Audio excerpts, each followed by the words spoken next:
For years, I have gotten eaten up by turkey mites on the homestead in Kentucky, and I'm sick of it. So I'm being proactive this year so I can outwit those almost invisible terrorists that always attack while I'm on the homestead. And I'm going to show you how I'm going to do it.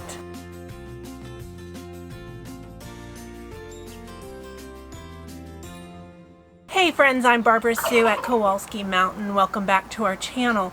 Now, if you've been following our journey and building our homestead in Kentucky, that you'll know that every summer and fall, the turkey mites just eat me up. And it's miserable. And so this year, I'm trying to prepare myself so that that won't happen. And I'm going to do it with some homemade soap. Now, turkey mites are actually a larval form of ticks. So it's the ticks that I'm going to aim at repelling in hopes that the turkey mites will keep well away from me.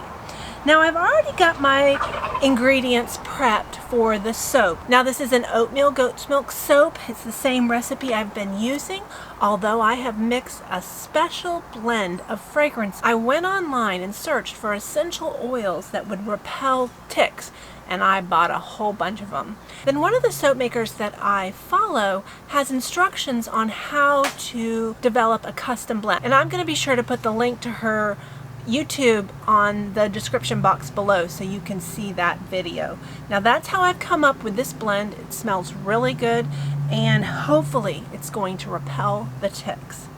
Now, I'm at the place in my soap making that I need to glove up. I've measured out all of my oils. I've measured out my milk. Next step is lye. Now, if you've never made soap, I do encourage you to watch some videos on soap making safety. I watched as many as I could on Brambleberry, and I learned a ton about how to make soap. Now, I need 112 grams of lye for my oil mixture. I have 825 grams of oils that I've blended, and I'll be sure to put the recipe at the end of the video.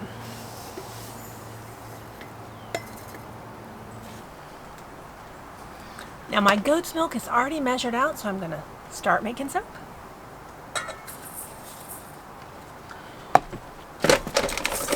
Now, since milk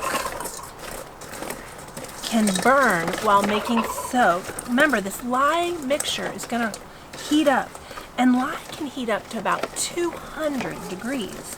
So we do some things to protect the milk from burning. First off, the milk has been frozen. And then I've also got my bowl here in an ice bath to prevent it from burning.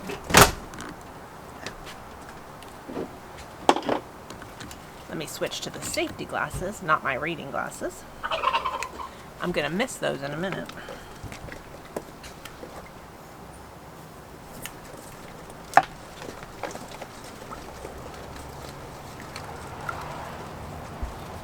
We also mix the lye into small batches so we don't overheat all at once. And as you can see, that those milk cubes are melting, and that's exactly what we want to see.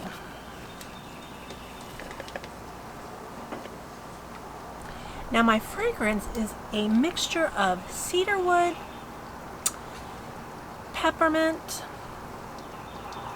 citronella, lemon eucalyptus, cinnamon,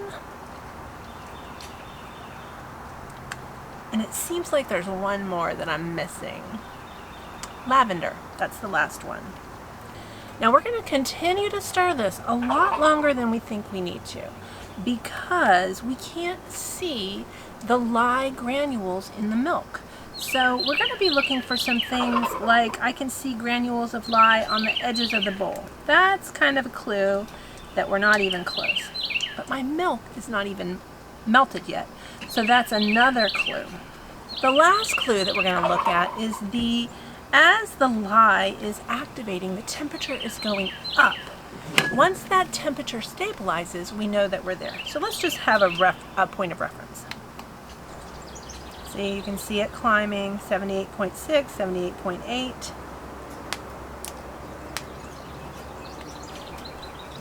But we know we're not even close. Now, why is it important that we make sure the lye is completely dissolved? Lye can burn your skin. And if there's undissolved pockets of lye in my soap, it's very minimally going to be irritating when you use the soap, but it can burn you. So we obviously don't want our soap to burn us or even to be irritating. And I also had to be careful with that in the fragrances. As I was researching fragrance oils that would repel ticks, thyme oil is actually very effective. But in soap making, it can burn your skin. So it was off the list and not even considered for making the soap. The temperature's really gone down.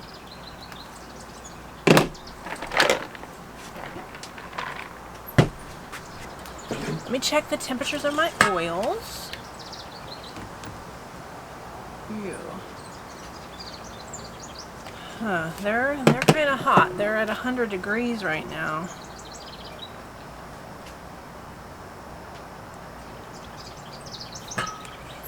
That's the bad part of doing them in the microwave. It's easy, but it gets those oils really hot. I'm hoping by stirring this a little bit that's going to cool it down a little bit. I had some lye on my spatula. I wanted to try to get that off.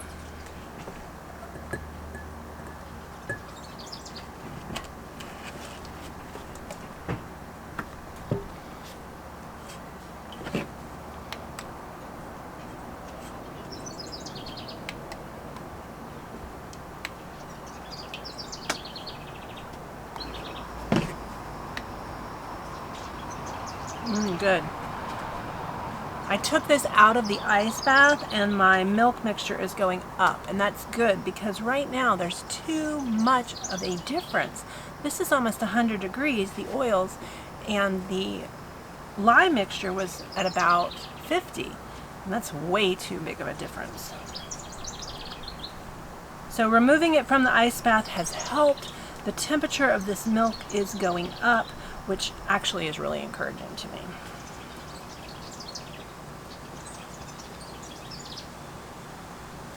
If it goes up to about 75, I will be pleased as punch. Well, it's not really going down, so I think that I'm going to go for it.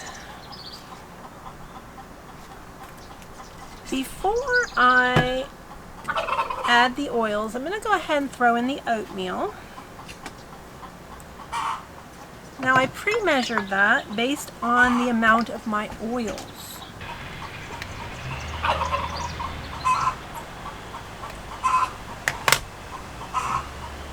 Here we go.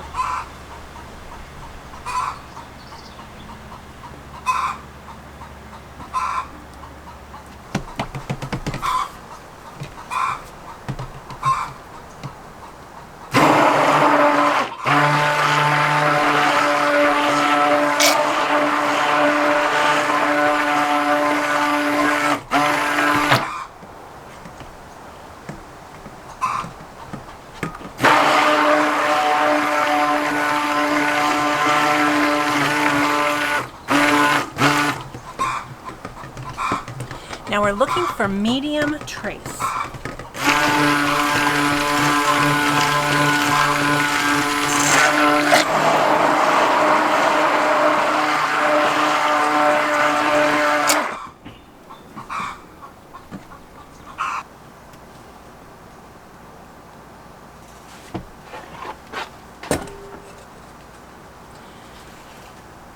Now we're about to medium trace.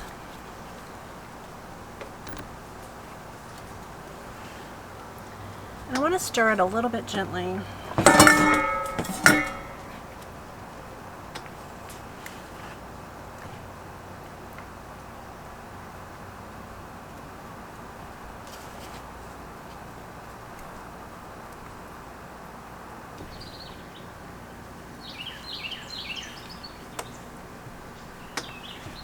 All right, let's go ahead and add our fragrance oils. Now, essential oils can make trace speed up, so we need to be ready. This smells so good.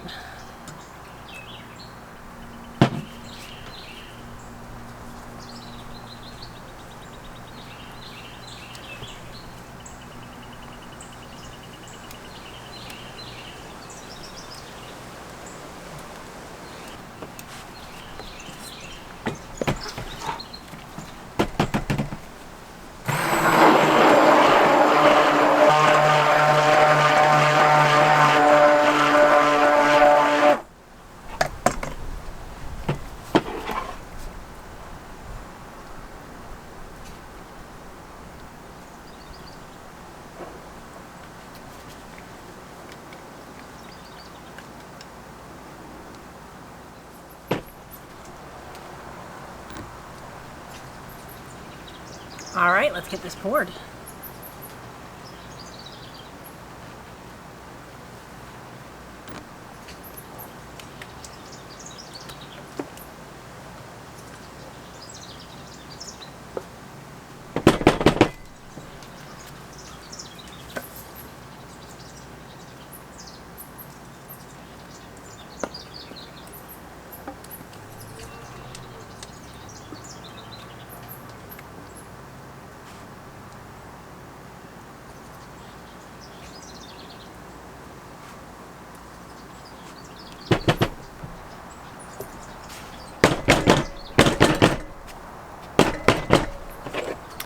Now, making the loaf look pretty is harder than it appears on TV.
I think that's as good as it's going to get.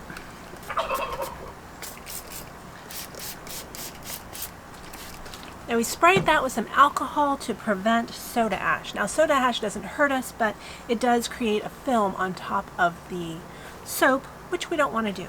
Now we've got to get this in the freezer and cool it down. Now I don't want my food to taste like these essential oils. So I am putting this in a bag in my freezer to prevent that issue. I don't have a dedicated soap making refrigerator and freezer, so I'm gonna do what I can to prevent the transfers of those fragrances into my food. Now this video is not going to be done until we know that this works, so let's see what happens. Well friends, I am thrilled to tell you that my tick-repelling soap works. Now I've sat on this recipe for many months because I didn't want to give you false information. I used my soap throughout the spring and the summer, and I do have two variations of it. This is the peppermint blend. This includes peppermint, cedarwood, lavender, citronella, cinnamon, and lemon eucalyptus. It has worked great. In the springtime, my only defense against ticks and turkey mites was my tick-repelling soap. I didn't use any other method of protection, and it worked great. I only found one tiny tick on myself the entire season, and that, my friends, is a big win. Now in the summer, exposure to ticks and turkey mites is much more intense, and as a result, I did increase my defenses up to a threefold defensive strategy. I have experienced agony for the past several years due to turkey mites, and I was determined that I was not experiencing that again. Now, if you want more information on my threefold defensive strategy, it's going to be in the blog post that is linked below, and you can read all about how I was able to experience a blissful summer with no turkey mites. Now throughout the summer and the spring, I only had 2 brave ticks adhere to my skin, And I tell you, friends, that is a win. None of the defensive strategies that we use are 100% guaranteed, but our goal is less exposure, and I feel like this is a complete win. Well, friends, we appreciate you watching, and I hope you will try my tick-repelling soap recipe. You can get a free printable copy on the blog, KowalskiMountain.com, and I'll put that link below. Now, if you do use my soap, be sure to comment. I want to know how it works for you. And as always, friends, we appreciate you watching. If you're already a member of the Kowalski Mountain family, thank you. If you have not hit that subscribe button yet, hit that button. We'd love for you to join us. Thanks so much for watching. We'll see you next time.